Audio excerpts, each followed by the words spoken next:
ಬಂದಾಗಿದೆ ಆಲ್ರೆಡಿ. ಬರ್ತಾರೆ, ತುಂಬಾ ಹ್ಯಾಪಿ ಆಲ್ರೆಡಿ ಬಂದಿದ್ದಾಗಿದೆ. ಹಾಯ್ ಫ್ರೆಂಡ್ಸ್, ಎಲ್ಲ ಹೇಗಿದ್ದೀರಾ? ಇವತ್ತು ನಮ್ಮ ಟಾಪಿಕ್ ಬಂದು ನಂಬಿಕೆ ಬಗ್ಗೆ. ಸೊ ನಂಬಿಕೆ ಬಗ್ಗೆ ನನ್ನ ಒಪಿನಿಯನ್ ಏನು, ಚಿನ್ನಿ ಒಪಿನಿಯನ್ ಏನು ಅಂತ ಶೇರ್ ಮಾಡ್ಕೊತಿದ್ದೀವಿ ಈ ವಿಡಿಯೋದಲ್ಲಿ. ನನ್ನ ಪ್ರಕಾರ ನಂಬಿಕೆ ಅಂತ ಅಂದರೆ, ಇವಾಗ ಒಂದು ಪರ್ಸನ್ಗೆ ನಾವು ನಂಬಿಕೆ ಇಟ್ಟಿರ್ತೀವಿ, ಅವರು ನಮ್ಗೆ 100% ಕೊಡಬೇಕಂತ ಏನಿಲ್ಲ, ಆದರೆ ನಾವು ಇಟ್ಟಿರೋ ನಂಬಿಕೆನ ಉಳಿಸ್ಕೊಂಡ್ರೆ ಸಾಕು. ಅದೇ ನನ್ನ ಪ್ರಕಾರ ನಂಬಿಕೆ ಅಂತಂದರೆ. ನಿನ್ನ ಪ್ರಕಾರ ನಿಜವಾಗಿರೋ ನಂಬಿಕೆ ಅಂದರೆ ಏನು ಚಿನ್ನು? ನನ್ನ ಪ್ರಕಾರ ನಿಜವಾಗಿರೋ ನಂಬಿಕೆ ಅಂತಂದರೆ ಅಪ್ಪ ಅಮ್ಮನೇ ಚಿನ್ನಿ. ಯಾಕೆ ಅಂತಂದರೆ ಅವರು ನಮ್ಮ ಮೇಲೆ ನಂಬಿಕೆ ಇಟ್ಟಿರ್ತಾರೆ, ಆ ನಂಬಿಕೆ ನಾವು ಉಳಿಸ್ಕೊಂಡಿಲ್ಲ ಅಂದರೂ ಪರವಾಗಿಲ್ಲ, ಆದರೆ ಅವ್ರಿಗೆ ಆ ನಂಬಿಕೆ ಮಾತ್ರ ಯಾವತ್ತೂ ಹೋಗಲ್ಲ. ಅವ್ರಿಗೆ ನಮ್ಮ ಮೇಲಿರೋ ನಂಬಿಕೆ ಅದು 100% ಮತ್ತು ಪ್ಯೂರ್, ಅದು ಹಾಗೇ ಇರುತ್ತೆ. ಆ ನಂಬಿಕೆ ಯಾವತ್ತಿಗೂ ಹೋಗೋದಿಲ್ಲ. ಇವಾಗ ಒಂದು ವೇಳೆ ನಮ್ಮ ಅಪ್ಪ ಅಮ್ಮ ನನ್ನ 10th 100% ಸ್ಕೋರ್ ಮಾಡ್ತಾಳೆ ನನ್ನ ಮಗಳು ಅಂತ ಅಂದ್ಕೊಂಡಿರ್ತಾರೆ ಅನ್ಕೋ, ನಾನು ಸ್ಕೋರ್ ಮಾಡಿಲ್ಲ ಅನ್ಕೋ, ನಾನು ಒಂದು 60-50% ಸ್ಕೋರ್ ಮಾಡಿದ್ದೀನಿ, ಆದರೆ ಅವ್ರಿಗೆ ನಂಬಿಕೆ ನನ್ನ ಮೇಲೆ ಹಾಗೇ ಇರುತ್ತೆ. ಮುಂದೆ ಚೆನ್ನಾಗಿ ಮಾಡ್ತಾಳೆ, ಮುಂದೆ ಚೆನ್ನಾಗಿ ಓದ್ತಾಳೆ, ಮುಂದೆ ತೆಗಿತಾಳೆ ಅಂತ ಆ ನಂಬಿಕೆ ಮಾತ್ರ ಹಾಗೇ ಇರುತ್ತೆ. ಆದರೆ ಆ ನಂಬಿಕೆ ಮಾತ್ರ ಯಾವತ್ತಿಗೂ ಹೋಗೋದಿಲ್ಲ. ನಿನ್ನ ಲೈಫಲ್ಲಿ ಯಾರಾದರೂ ನಿನ್ನ ಟ್ರಸ್ಟ್ನ ಬ್ರೇಕ್ ಮಾಡಿದಾರಾ, ನಂಬಿಕೆನ? ತುಂಬ ಜನ ಮಾಡಿದ್ದಾರೆ ಚಿನ್ನಿ. ಯಾವುದಾದ್ರೂ ತುಂಬ ಜನ. ನಿನಗೆ ವರ್ಸ್ಟ್ ಸಿಚುವೇಶನ್ ತನಕ ಹೋಗಿರೋ ಟ್ರಸ್ಟ್ ಹೋಗಿದೆ, ಅದು ಫ್ರೆಂಡ್ಶಿಪ್ ಮ್ಯಾಟರಿಂದನೇ. ಈ ಫ್ರೆಂಡ್ಶಿಪ್ ಮ್ಯಾಟರ್ದು ಇನ್ನೊಂದು ವಿಡಿಯೋ ಮಾಡ್ತೀರಿ ಕಂಪ್ಲೀಟ್, ಆದರೆ ಅದನ್ನು ನೋಡಿ. ಇವಾಗ ನನ್ನ ಪ್ರಕಾರ ಫ್ರೆಂಡ್ಶಿಪ್ಪಲ್ಲಿ ಹೇಗಿರ್ಬೇಕಂತಂದರೆ, ನಾನು ಹೇಳ್ದಂಗೆ ಮುಂಚೆನೇ ಅವರು ನಮ್ಗೆ 100% ಕೊಡೋದು ಬೇಕಾಗಿಲ್ಲ, ಆದರೆ ನಾವು ಇಟ್ಟಿರೋ ನಂಬಿಕೆನ ಮಾತ್ರ ಒಗ್ಸ್ಕೊಂಡೇ ಇದ್ದರೆ ಸಾಕು. ನನ್ನ ಪ್ರಕಾರ ನನ್ನ ಲೈಫಲ್ಲಿ ಬಂದಿರೋ ಫ್ರೆಂಡ್ಸ್ ಎಲ್ಲರೂ ನನಗೆ ನಂಬಿಕೆ ದ್ರೋಹ ಮಾಡೋರೇ ಬಂದುಬಿಟ್ಟಿದ್ದಾರೆ. ನನ್ನ ನಂಬಿಕೆನ ಒಬ್ಬರು ಉಳಿಸ್ಕೊಂಡಿಲ್ಲ ಚಿನ್ನಿ. ಇದುವರೆಗೂ ನನ್ನ ಲೈಫಲ್ಲಿ ಇಂಥ ಒಂದು ಫ್ರೆಂಡ್ ಇದ್ದಾಳೆ, ಅವಳು ನನ್ನ ನಂಬಿಕೆನ ಉಳಿಸ್ಕೊಂಡಿದ್ದಾಳೆ. ನಾನು ಎಷ್ಟು ನಂಬಿಕೆ ಇಟ್ಟಿದ್ದೀನೋ ಅವಳು ನನಗೆ 100% ಕೊಟ್ಟಿದ್ದಾಳೆ ಅಂದರೆ ನನ್ನ ಹತ್ರ ಹೇಳೋದಕ್ಕೆ ಒಬ್ಬರು ಹೆಸರು ಇಲ್ಲ ಚಿನ್ನಿ. ಇವಾಗೇನೋ ನಾನು ನಿನ್ನ ಮೇಲೆ ನಂಬಿಕೆ ಇಟ್ಟಿದ್ದೀನಿ, ಅದು ಮುಂದೆ ಏನಾಗುತ್ತೋ ಗೊತ್ತಿಲ್ಲ, ಆದರೆ ಆ ನಂಬಿಕೆ ಮಾತ್ರ ಹಾಗೇ ಇರುತ್ತೆ. ಇವಾಗ ನಾನು ಹೇಳಿದ್ನಲ್ಲ, 100% ಕೊಡೋದು ಬೇಕಾಗಿಲ್ಲ, ಆದರೆ ನೀನು ಆ ನಂಬಿಕೆ ಉಳಿಸ್ಕೊತೀಯ ಅನ್ನೋ ನಂಬಿಕೆ ಮಾತ್ರ ನನಗಿದೆ ಚಿನ್ನಿ.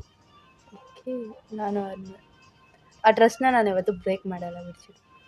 ಯಾಕಂದರೆ ನಿನ್ನ ಸಿಚುವೇಶನಲ್ಲಿ ಹೆಂಗಿದೆಯೋ ಸೇಮ್ ಅದೇ ಸಿಚುವೇಶನ್ ನಂದು ಆಗಿರೋದು. ಆ ರೀಸನಿಂದ ಆ ಪೇನ್ ಹೆಂಗಿರುತ್ತೆ ಅಂತ ನನಗೆ ಗೊತ್ತು. ಆ ರೀಸನಿಂದ ನಾನು ಯಾವತ್ತೂ ಬಿಟ್ಟು ಹೋಗಲ್ಲ. I promise. ಪ್ರಾಮಿಸ್ ನೋಡೋಣ. ನಾನು ಏನಕ್ಕೆ ನಿನ್ನ ನಂಬ್ತಿದ್ದೀನಿ ಅಂದರೆ ಚಿನ್ನಿ, ಇವಾಗ ಒಂದು ಪರ್ಸನ್ ಇದ್ದಾರೆ ಅಲ್ಲ, ಇವಾಗ ನಾನು ನಂಬಿರೋ ಪರ್ಸನ್ ನನಗೆ ಉಳಿಸ್ಕೊಂಡಿಲ್ಲ ಆ ನಂಬಿಕೆನ, ಹಾಗೆ ನಿನಗೂ ಆಗಿದೆ. ಆ ಪೇನ್ ನಿನಗೆ ಗೊತ್ತಿದೆ, ಅದಕ್ಕೋಸ್ಕರನೇ ನಾನು ನಿನ್ನ ನಂಬ್ತಾ ಇದ್ದೀನಿ ಚಿನ್ನಿ. ಹೀಗೆ ಇರುತ್ತೆ ನಂಬಿಕೆ, ಯಾವತ್ತಿಗೂ ಹೋಗೋದಿಲ್ಲ. ಇವಾಗ ಬಯಸ್ತೀನಿ. ಹಾಂ, ಇವಾಗ ನನಗೆ ನನ್ನ ಲೈಫಲ್ಲಿ ತುಂಬ ಜನ ಈ ಥರ ನಂಬಿಕೆ ದ್ರೋಹ ಮಾಡಿ ಹೊರಟೋಗ್ಬಿಟ್ಟಿದ್ದಾರೆ. ಆ ಪರ್ಸನ್ನ ನಾನು ಮತ್ತೆ ನನ್ನ ಲೈಫಿಗೆ ಬನ್ನಿ ಅಂತಲೂ ಕರೆಯೋದಿಲ್ಲ. ಅವ್ರು ಎಲ್ಲಿರ್ತಾರೋ ಆಗ ಹ್ಯಾಪಿಯಾಗಿ ಇರಬೇಕು ಅಂತ ದೇವ್ರ ಹತ್ರ ಬೇಡ್ಕೊತೀನಿ, ಅಷ್ಟು ಬಿಟ್ಟರೆ ಇನ್ನೇನಿಲ್ಲ. ಆದರೆ ಆ ನೋವು ಮಾತ್ರ ನನಗಿರುತ್ತೆ, ಅಷ್ಟು ನಂಬಿದ್ನಲ್ಲ ಈ ಥರ ಮಾಡಿಬಿಟ್ರಲ್ಲ ಅಂತ. ಆ ಪೇನ್ ಮಾತ್ರ ಯಾವತ್ತಿಗೂ ಹೋಗೋಲ್ಲ ಚಿನ್ನಿ. ಅವ್ರು ಇವಾಗ ಮತ್ತೆ ನನ್ನ ಲೈಫಲ್ಲಿ ಬಂದುಬಿಟ್ಟು ಮುಂದಿನ ಥರ ಇರೋಣ ಅಂದರೆ ಆ ಮುಂದಿನ ಥರ ಬಾಂಡ್ ಬರೋಲ್ಲ ಚಿನ್ನಿ. ಒಂದು ಸತಿ ನಂಬಿಕೆ ಹೋಯ್ತು ಅಂದರೆ ಅದು ಹೋದಂಗೆ ಲೆಕ್ಕ. ಆದರೆ ನಾನು ಅದರಲ್ಲೂ ಕೂಡ ಈ ಜನ್ರೇಷನಲ್ಲಿ ನಂಬಿಕೆ ಅನ್ನೋದು ಒಂದು ದೊಡ್ಡ ಪ್ರಶ್ನೆ ಎಲ್ಲ ಜನರಿಗೂ. ಆ ನಂಬಿಕೆನ ನಾನು ನಂಬಿ ಒಂದು ಪರ್ಸನ್ ಕೊಟ್ಟಿದ್ದೀನಿ ಅಂತಂದರೆ ಅದನ್ನು ಬ್ರೇಕ್ ಮಾಡಿದಾಗ ನಾನು 3 ಚಾನ್ಸ್ ಕೊಟ್ಟು ನೋಡ್ತೀನಿ ಅವ್ರಿಗೆ, ಆದ್ರೂ ಅವರು ಆ ನಂಬಿಕೆನ ಉಳಿಸ್ಕೊಂಡಿಲ್ಲ ಅಂದರೆ ನನಗೆ ಮತ್ತೆ ಕಂಟಿನ್ಯೂ ಮಾಡೋಕ್ಕೆ ಇಷ್ಟ ಇಲ್ಲ. ಅದೊಂದು ವಿಷಯ ಆಯಿತು ಅಂತಂದರೆ, ಅವರು ನನ್ನ ಬಿಟ್ಟೋಗ್ಬಿಟ್ಟಿದ್ದಾರೆ. ಒಂದು ಅವ್ರು ಬಿಟ್ಟೋದ್ರು ಅಂತ ಫೀಲ್ ಮಾಡ್ಕೊಂಬೇಡ, ಅವ್ರಿಗಿಂತ ಒಂದು ಬೆಟರ್ ಪರ್ಸನ್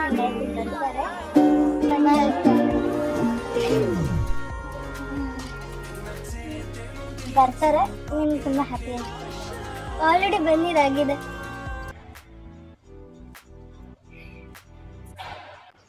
ಬಿ ಸ್ಟ್ರಾಂಗ್.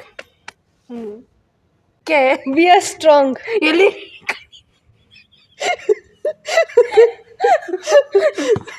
ಚಿನ್ನಿ, ನಂಬಿಕೆ ಬಗ್ಗೆ ನಿನ್ನ ಒಪಿನಿಯನ್ ಏನಂತ ಶೇರ್ ಮಾಡ್ತೀಯಾ? ಓಕೆ, ನಂಬಿಕೆ ಅಂದರೆ ಏನು ನಿನ್ನ ಪ್ರಕಾರ?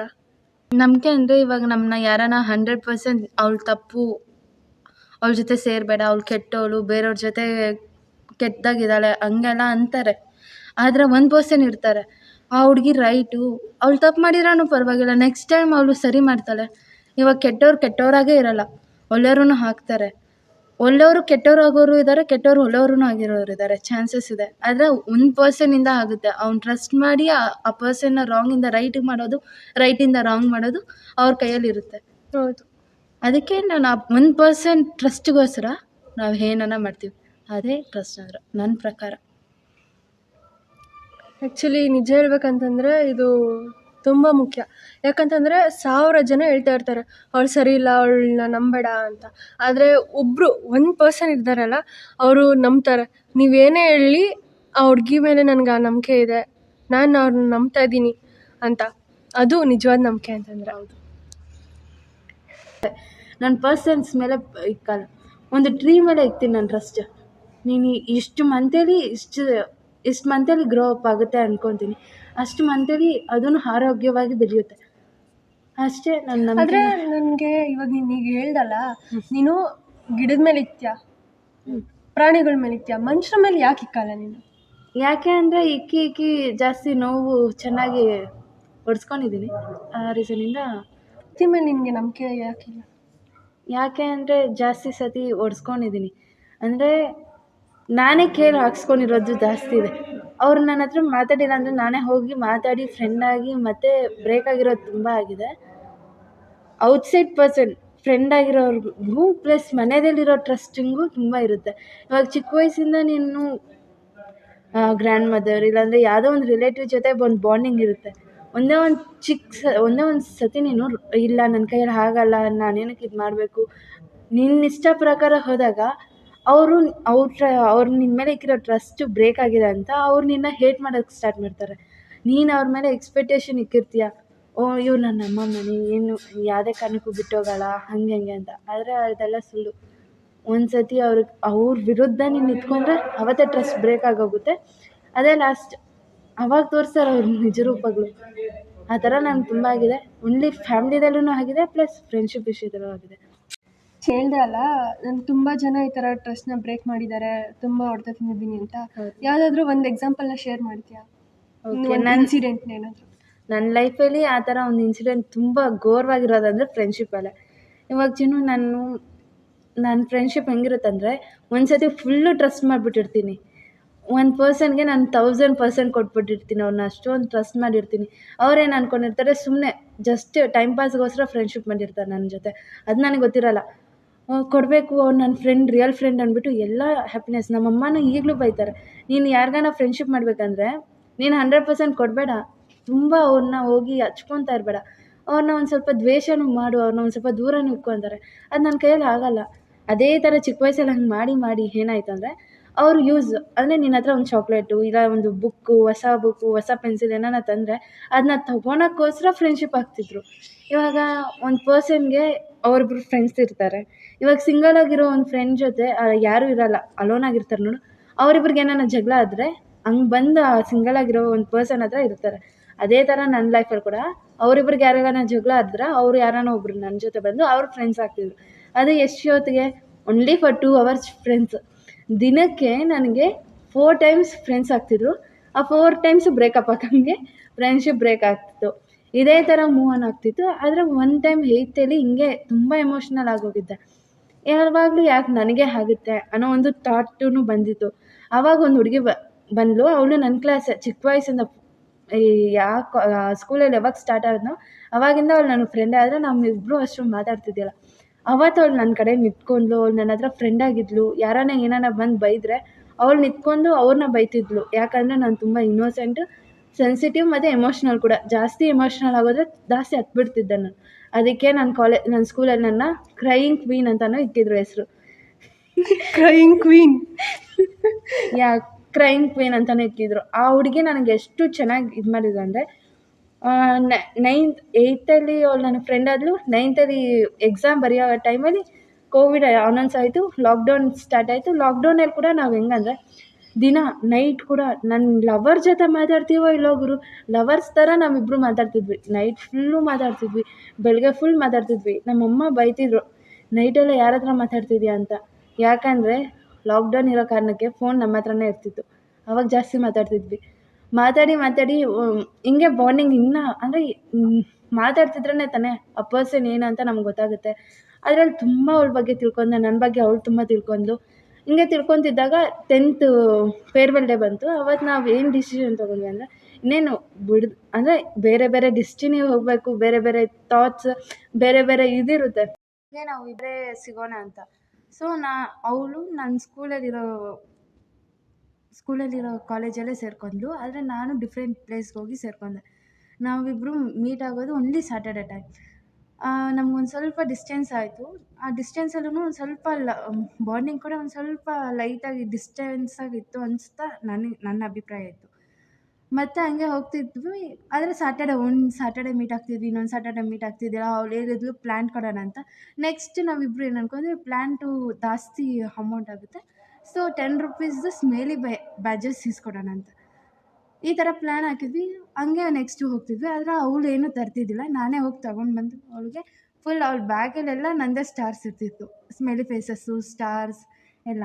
ಆದರೆ ಅದು ಹಂಗೆ ಹಾಕ್ತಿದ್ದಾಗ ಬಾಂಡಿಂಗ್ ಹಂಗೆ ಕ್ರಿಯೇಟ್ ಆಯಿತು. ಸೆಕೆಂಡ್ PU ಆಯಿತು, ಡಿಗ್ರಿಗೂ ಹಂಗೆ ಬಾಂಡ್ ಇತ್ತು. ತುಂಬ ಕಡೆ ಟ್ರಾವೆಲಿಂಗ್ ಕೂಡ ಮಾಡಿದ್ವಿ.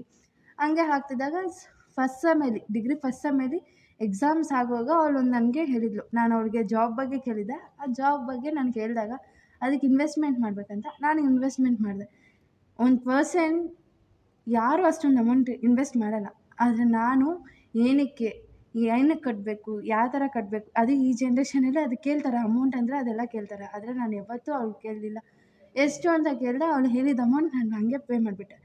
ಅಲ್ಲಿ ನನಗೀಗ ಅನಿಸುತ್ತೆ ಏನಕ್ಕೆ ಪೇ ಮಾಡಿದೆ, ಅಷ್ಟು ಬ್ಲೈಂಡಾಗಿ ನಂಬಾರ್ದಾಗಿತ್ತು ಅಂತ. ಆದರೆ ಅಷ್ಟು ಬ್ಲೈಂಡಾಗಿ ನಂಬಿದ್ದೆ. ಮತ್ತು ಹಿಂಗೆ ಹೋಗ್ತಿತ್ತು. ಆದರೆ ಅದರಲ್ಲಿ ಒಂದು ಯಾರನ್ನ ಜಾಯ್ನ್ ಆಗಬೇಕಂದ್ರೆ ಅಮೌಂಟ್ ಪೇ ಮಾಡೇ ಹೋಗಬೇಕು. ಅವ್ರ ಫ್ರೆಂಡ್ನ ಜಾಯ್ನ್ ಮಾಡಿಸಿದ್ಲು. ಆವಾಗ ಅಮೌಂಟ್ 5K ಏನೋ ಕಮ್ಮಿ ಆಯಿತು ಅಂತ ನನ್ನ ಕೇಳಿದ್ಲು, ನಾನು ಕೊಟ್ಟೆ. ಇವಾಗ ನನ್ನ ಪ್ರಾಬ್ಲಮ್ಗೆ 5K ಕೇಳಿದಾಗ ಇಬ್ಬರಿಗೂ ಜಗಳ ಆಯಿತು.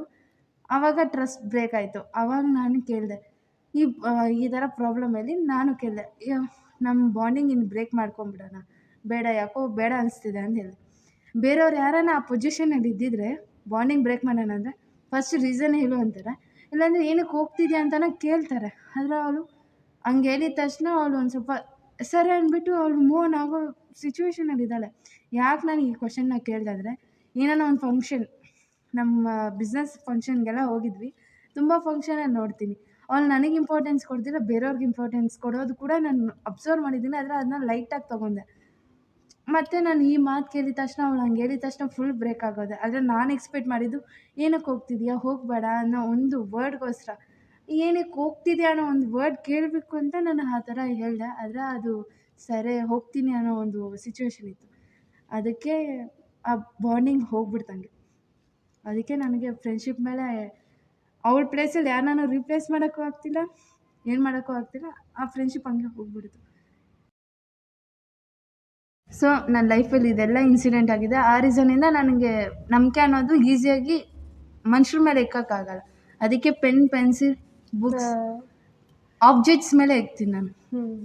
ಇದೇ ನನ್ನ ಒಪಿನಿಯನ್. ಹಂಗೆ ನಾನು ನಿಮಗೂ ಹೇಳ್ತಿದ್ದೀನಿ, ಯಾವುದೇ ಕಾರಣಕ್ಕೂ ಯಾರನ್ನೂ ಅಷ್ಟೊಂದು ಈಸಿಯಾಗಿ ಟ್ರಸ್ಟ್ ಮಾಡಬೇಡಿ.